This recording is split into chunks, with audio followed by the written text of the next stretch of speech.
박인기 목사의 바로 알고 바로 믿자. 영과 혼과 몸, 영혼과 육체, 영혼 구원. 오늘은 영과 혼과 몸에 대해서 말씀드리겠습니다. 여러분은 영혼이란 단어를 많이 들어봤을 겁니다. 왜냐하면 많은 교회 목사들이 영혼 구원이라는 용어를 많이 쓰기 때문입니다. 그리고 대부분의 교회들이 사용하는 개역 성경이나 개역 개정판에는 영혼이라는 단어가 있기 때문입니다. 그런데 성경에서 이 영혼이라는 단어보다 더 애매한 단어는 없습니다. 왜냐하면 바른 성경은 영은 영으로, 혼은 혼으로 분명히 구분해서 표시했기 때문입니다. 영도 아니고 혼도 아닌 영혼이라는 용어는 성경에서 사용해서는 안 되는 용어인데 잘못된 성경 때문에 지금도 많은 목사들이 잘못 가르치고 있는 것입니다. 그리고 영혼이라는 용어를 사용하는 목사들 가운데는 사람을 영혼과 육체로 나누는 사람들이 있는데 이것 또한 잘못된 것입니다. 사람은 영혼과 육체가 아니라 삼위일체인 하나님의 형상을 따라 영과 혼과 몸으로 되어 있습니다. 성경은 사람의 영과 혼과 몸에 대해서 무엇이라고 말씀하시는지 알아보겠습니다. 데살로니가 전서 5장 23절에는 화평의 하나님, 바로 그분께서 너희를 온전히 거룩하게 하시고 너희의 온 영과 혼과 몸이 우리 주 예수 그리스도께서 오실 때까지 횡망할 것이 없게 보존되기를 하나님께 기도하노라고 말씀하시며 개역 개정판도 이 구절은 영과 혼과 몸을 구분하고 있습니다. 성경은 분명히 영과 혼과 몸을 구분하여 말씀하고 있습니다. 이것은 사람이 창조될 때부터 그렇게 되어 있던 것입니다. 창세기 2장 7절은 주 하나님께서 땅의 흙으로 사람을 지으시고 그의 콧구멍에다 생명의 호흡을 불어넣으시니 사람이 살아있는 혼이 되었더라고 말씀하셨는데 여기서 땅의 흙은 사람의 몸이 되었고 하나님께서 불어넣으신 생명의 호흡은 사람의 영이 되었으며 하나님이 이렇게 하셨을 때 사람은 새로운 존재인 살아있는 혼이 된 것입니다. 이처럼 사람은 몸을 가지고 있으며 또 혼을 가지고 있습니다. 사람은 또한 영을 지니고 있습니다. 즉 사람의 몸 안에는 영과 혼이 함께 거하고 있는 것입니다. 이것이 바로 성경이 말씀하시는 사람의 실체입니다. 사람은 이렇게 영과 혼과 몸 세 부분으로 된 존재이며 이 세 부분의 영역은 각각 다르고 하는 일도 다릅니다. 간단하게 영과 혼과 몸이 하는 일에 대해 말씀드리면 첫 번째로 사람의 영은 하나님을 인식하는 기관이며 하나님과 연결할 수 있는 능력이 있습니다. 연결한 하나님께 예배하는 것을 말합니다. 그래서 경배는 영이 거듭난 사람만이 하나님께 드릴 수 있는 것입니다. 사람은 영으로 영적인 일들을 의식하고 알 수 있게 되는 것입니다. 두 번째로 사람의 혼은 그 사람의 자아이며 그 사람의 개인적인 생명이고 그 사람 자신입니다. 사람은 인격체인데 인격체는 의지와 지성과 감정을 가지고 있으며 혼은 사람의 의지와 지성과 감정을 주관합니다. 예를 들어 내가 어떤 사람을 만나 말을 할 때 서로의 몸을 보고 말을 하지만 실제로는 나와 그 사람의 지성과 감정과 의지에 따라서 느끼고 생각하고 말하는 것입니다. 세 번째로 사람의 몸은 겉으로 드러나 있으며 몸은 사람에게 가장 친숙한 부분으로 물질적인 부분입니다. 사람의 몸에는 시각, 청각, 미각, 후각, 촉각의 5가지 감각을 갖고 있으며 이 감각들을 사용해서 외부 세계인 세상과의 접촉과 교류를 하는 기관입니다.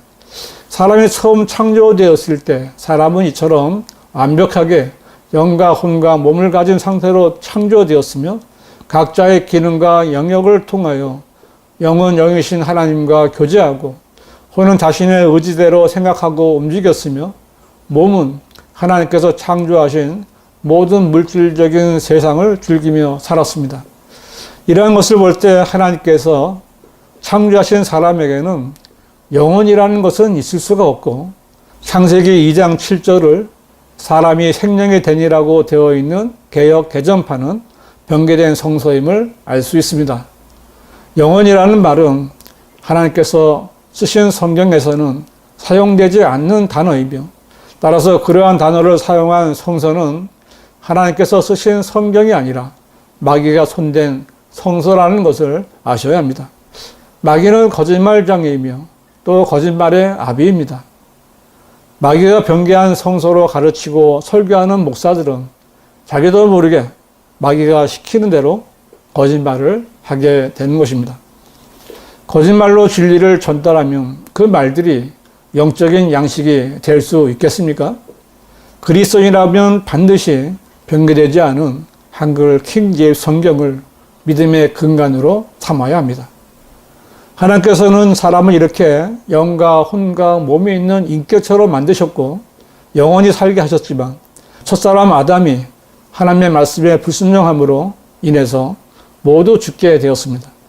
하나님께서는 아담에게 선과 악의 지식의 나무에서 나는 것은 먹지 말라, 내가 거기서 나는 것을 먹는 날에는 반드시 죽으리라고 말씀하신 대로 사람의 영은 아담이 죄를 짓는 그날에 죽었습니다. 이후로 아담은 영이 죽은 상태로 자신의 형상을 따라 자손들을 낳았는데, 그들은 모두 영은 있지만 그 영이 죽은 상태에서 태어났습니다. 사람의 몸은 하나님께서 주신 수명을 살다가 죽습니다. 아담은 930년을 살다가 죽었습니다. 아담의 후손들인 사람들은 모두 이렇게 살다가 죽는 것입니다. 그래서 성경은 그때의 흙은 예전에 있던 대로 땅으로 돌아가고 영은 그것을 주셨던 하나님께로 돌아가리라고 말씀하십니다.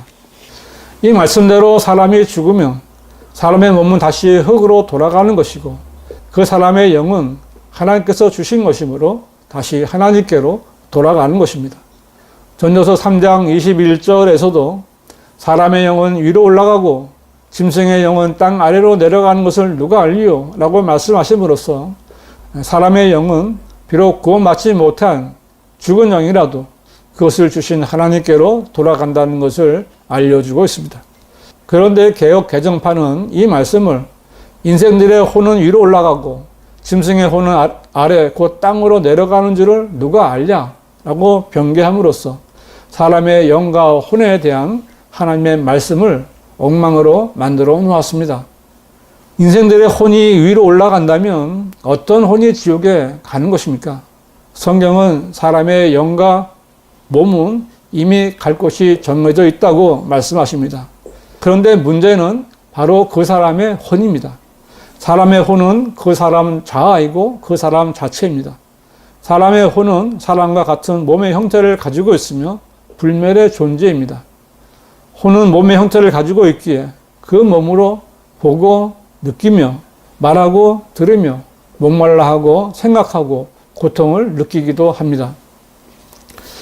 사람이 사랑하고 미워하고 슬퍼하고 애통하는 감정은 몸의 영역이 아니라 혼의 영역입니다. 그래서 구원받지 못한 혼은 지옥에 가서도 영원히 죽지 않고 불타는 고통을 당하는 것입니다. 이것은 예수님께서 지옥에 간 부자를 통해서 알려주신 것입니다. 지옥에 간 부자는 아브라함을 보고 아버지 아브라함이여 저를 불쌍히 여기셔서 나사로를 보내시어 그가 자기 손가락 끝에 물을 적셔 내 혀를 식히게 하소서, 내가 이 불꽃 가운데서 고통을 받고 있나이다 라고 소리를 지릅니다. 이렇게 말한 것은 부자의 혼입니다.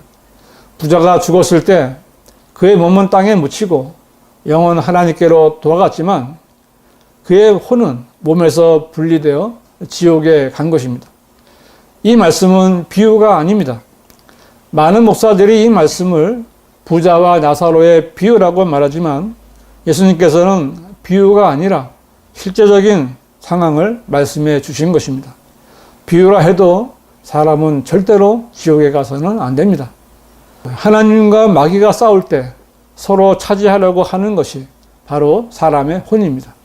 사람은 모두 마귀의 자식으로 태어납니다. 그냥 살다가 죽으면 바로 지옥에 가는 것입니다. 예외가 없습니다. 하나님께서는 지옥에 가는 혼들을 구원해 주시려고 하나님의 구원 계획인 그리스도의 복음을 완성하셨습니다.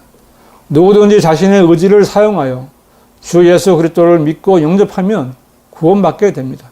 그래서 마귀는 구원의 복음을 가려서 듣지 못하게 하여 구원받지 못하게 애를 쓰는 것입니다. 그리스도인이 복음을 전해서 한 사람을 그리스도께로 이겨온다면 그 사람의 혼이 구원을 받는 것입니다. 누구든지 자신의 의지를 사용하여 주 예수 그리스도를 믿고 영접하면 구원받게 됩니다. 베드로전서 1장 9절은 이는 너희 믿음의 결과 곧 너희 혼들의 구원을 받음이니라고 말씀합니다. 죄인이 예수 그리스도를 믿을 때 그의 혼이 구원받게 됩니다. 예수님께서 육신으로 난 것은 육이요 또 성령으로 난 것은 영이라고 말씀하신 대로 죽었던 사람의 영은 성령으로 거듭나는 것이고 혼은 구원받는 것입니다. 그리고 몸은 주님이 오실 때 온전히 구속받게 되는 것입니다. 로마서 8장 23절은 그들뿐만 아니라 성령의 첫 열매들을 가진 우리까지도 속으로 신음하며 양자되는 것, 곧 우리 몸의 구속을 기다리고 있느니라고 말씀하고 있습니다. 이 구절은 주님이 친히 내려오셔서 성도들을 부르시는 휴거 때 죽은 자들이 썩지 아니하는 몸으로 일으켜지며 살아있는 성도들은 죽지 않을 몸으로 변화되어 완전히 구속되는 것을 말씀하는 것입니다. 말씀을 정리한다면 사람은 영과 혼과 몸으로 되어 있으며 영원히 살 수 있었는데 아담의 범죄로 또 자신이 지은 죄로 인해 다 죽게 되었습니다. 그러나 그리스도의 복음을 통하여 모두 살아날 수 있게 되었습니다. 죄인이 예수 그리스도를 믿고 구주로 영접할 때 혼이 구원을 받고 영은 거듭나게 되는 것입니다. 하지만 몸은 여전히 죄 가운데 있습니다. 몸은 주님이 오실 때 온전히 구속되어 영광된 몸으로 변보되는 것입니다. 이것이 사람의 영과 혼과 몸에 대한 성경이 말씀하신 진리의 지식인 것입니다. 성경적으로 볼 때 영혼은 실체를 알 수도 없고 설명할 근거도 없는 단어입니다. 그런데 아직도 영혼 구원을 부르짖는 목사들도 있고 사람을 영과 혼과 몸이 아니라 영혼과 육체라는 이분서를 고집하고 있는 신학자들과 목사들도 있습니다. 이들은 하나님을 믿는 자들이 아니라 우롱하는 자들입니다. 하나님께서는 자기를 존중하는 자들을 존중해 주시고 하나님을 멸시하는 자들은 소홀히 여기시는 분이십니다. 여러분은 하나님을 우롱하고 하나님의 말씀을 멸시하는 편에 서서는 안 됩니다. 여러분, 바른 성경으로 바르게 하나님 말씀을 믿고 공부해야 합니다.